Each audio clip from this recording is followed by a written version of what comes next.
सियासत में बगावत से अपनी वजूद को बनाने का रिवाज काफी पुराना है और ये बगावत पारिवारिक भी हो सकती है। दरअसल राजनीति में विरासत की जंग कोई नई बात नहीं है। जब भी देश के कुछ नेताओं ने अपने बेटा बेटियों को सियासी विरासत सौंपी, चाचा बनाम भतीजा की लड़ाई सामने आ गई। बात चिराग और पशुपति पारस की हो रही है या शरद अजीत पवार का जिक्र कर लें। वजूद के लिए ऐसी अनबन हुई कि भतीजों ने अलग राह पकड़ ली। देखिए ये रिपोर्ट।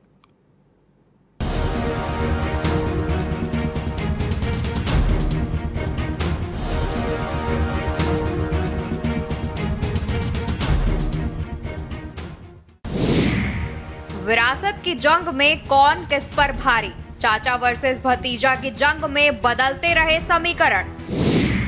जुदाराहों में बागियों को क्या मिला, बगावत के जरिए मजबूत सियासी वजूद बनाने की मशक्कत। चिराग और पशुपति पारस के बीच घटी दूरियां, दोनों एनडीए में। शरद अजीत पवार के मिलन के बावजूद नहीं बनी बात।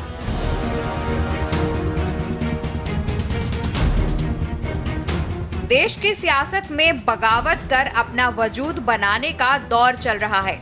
ये बगावत भी पारिवारिक है, यानी घर के भेदी लंका ढाकर अपनी राह खुद तय करने पर आमदा है, जिससे कुछ सियासी घरानों में खलबली मची हुई है। जी हाँ, हम बात कर रहे हैं शरद पवार, अजित पवार, पशुपति पारस और चिराग पासवान जैसे रिश्ते के करीबी घरानों की।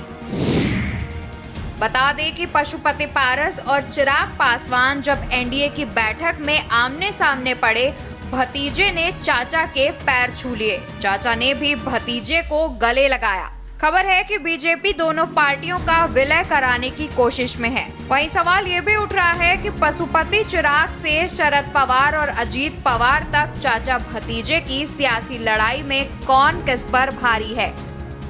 एनडीए की बैठक में लोक जनशक्ति पार्टी रामविलास के प्रमुख चिराग पासवान और राष्ट्रीय लोक जनशक्ति पार्टी के अध्यक्ष पशुपति पारस का आमना सामना हुआ।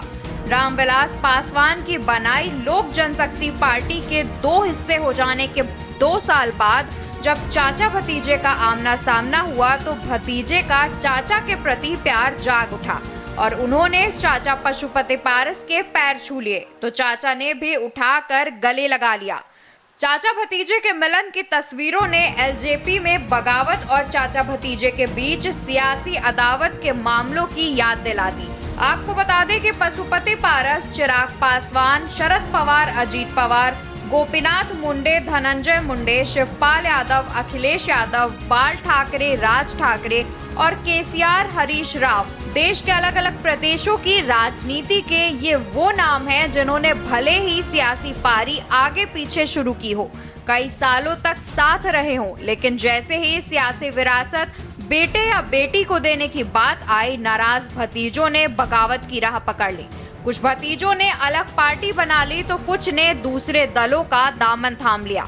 कुछ भतीजे ऐसे भी हैं जिन्होंने मान मनव्वल के बाद चाचा का फैसला स्वीकार किया और मूल पार्टी में ही बने रहे। पिछले 2 दशकों में चाचा भतीजे की सियासी लड़ाई के कई मामले सामने आए हैं। चाचा भतीजे के बीच विरासत की जंग में कौन किस पर भारी रहा। दरअसल रामविलास पासवान के निधन के बाद लोक जनशक्ति पार्टी के प्रमुख चिराग की नीतीश से ठन गई थी। चिराग ने नीतीश के खिलाफ मोर्चा खोल दिया। 2020 के बिहार चुनाव में चिराग ने जेडीयू के खिलाफ उम्मीदवार उतार दिए और जब परिणाम आए, नीतीश की पार्टी सीटों के लिहाज से आरजेडी और बीजेपी के बाद तीसरे नंबर पर जा चुकी थी। नीतीश से अदावत एलजेपी को भारी पड़ी और उसे एनडीए से बाहर आना पड़ा। वहीं रामविलास पासवान के छोटे भाई पशुपति पारस ने 6 में से 5 सदस्यों के समर्थन से चिराग को लोकसभा में पार्टी के नेता, संसदीय दल के अध्यक्ष पद से हटा दिया। चिराग को अध्यक्ष पद से हटाकर पशुपति पारस खुद अध्यक्ष बने। मामला चुनाव आयोग तक भी गया। पशुपति पारस एनडीए में शामिल हो गए और केंद्र में मंत्री भी बन गए। इधर नीतीश एनडीए छोड़कर महागठबंधन में चले गए। नीतीश कुमार और बीजेपी के बीच बढ़ती दूरियों का फायदा चिराग पासवान ने उठाया और बीजेपी के करीब आते गए। अब चाचा और भतीजा दोनों ही एक ही गठबंधन में आ चुके हैं और बीजेपी दोनों की पार्टियों का विलय कराने की कोशिश में है। बात 2012 की है। यूपी चुनाव में समाजवादी पार्टी को पूर्ण बहुमत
आप देख रहे हैं के न्यूज, खबरों का सारथी। गोल्डी हिंग का तड़का लगे तो सभी दबा के खाते हैं। गोल्डी हिंग कण कण में जान। हमारी खास पेशकश राजकाज में देखिए 24 का चिंतन टिफिन चाय पर बंधन। शनिवार और रविवार रात 8 बजे प्रबुद्ध चौहान के साथ।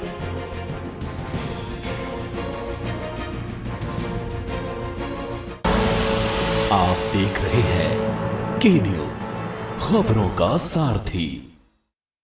ब्रेक के बाद एक बार फिर से आपका स्पेशल रिपोर्ट में स्वागत है।